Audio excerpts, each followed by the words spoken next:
everyone! Today we're going to be crocheting these very simple small handles, and I'm going to be using these for a wine tote.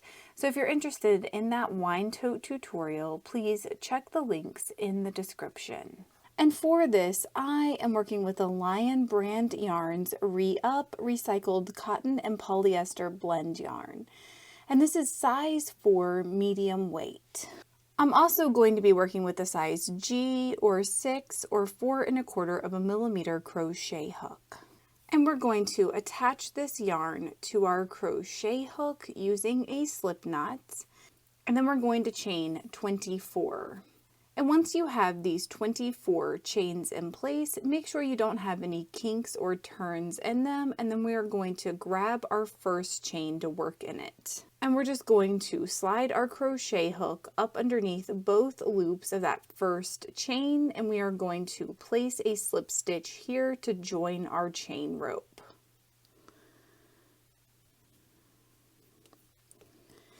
From here, we're going to chain 1, and we're going to place 1 single crochet back in our current stitch, and you do have the option of crocheting over your tail if you would like to in this row.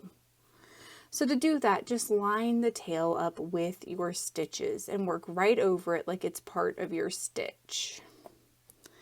From here, we're just going to place 1 single crochet in each stitch going around our row. So we should have a total of 24 single crochets when we get done. And make sure when you get to the end of your row that you skip your slip stitch and your chain 1. And we're going to place a slip stitch in the top of our first single crochet. And we're going to chain 1 and dive right back into our current stitch with a single crochet. From here, we just want to place 1 single crochet in each stitch in our row, going all the way around, and for a total of 24 single crochets. And at the end of your row, make sure you skip your slip stitch and your chain 1, and we're going to place a slip stitch in the top of our first single crochet. And next we're going to chain 1. And for this next row, the stitches are a little bit wonky. So what I want you to do is slide your crochet hook back in this current stitch where we've already placed a slip stitch, and yarn over and pull through the stitch.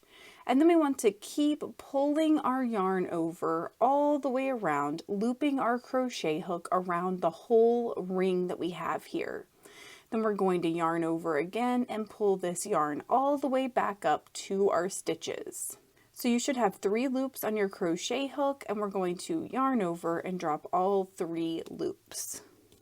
And this first stitch is always a little bit harder to see, but we want to repeat that process back in this same stitch where we just worked.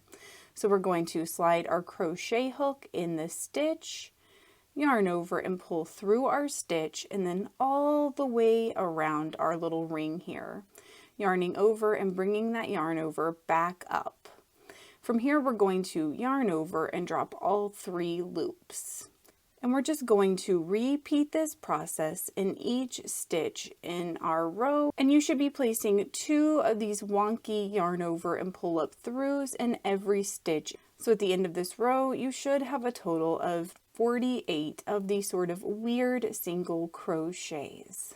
And once you've worked all the way around your little handle here, then we're going to place a slip stitch in the top of our first single crochet. And then we're going to cut and tie off our yarn. And don't forget to like and subscribe for more crochet tutorials and patterns. And I like to weave my little tail in the direction I was crocheting for a few stitches. And then I'm going to hide my tail up underneath my little loops here that I created in my latest row.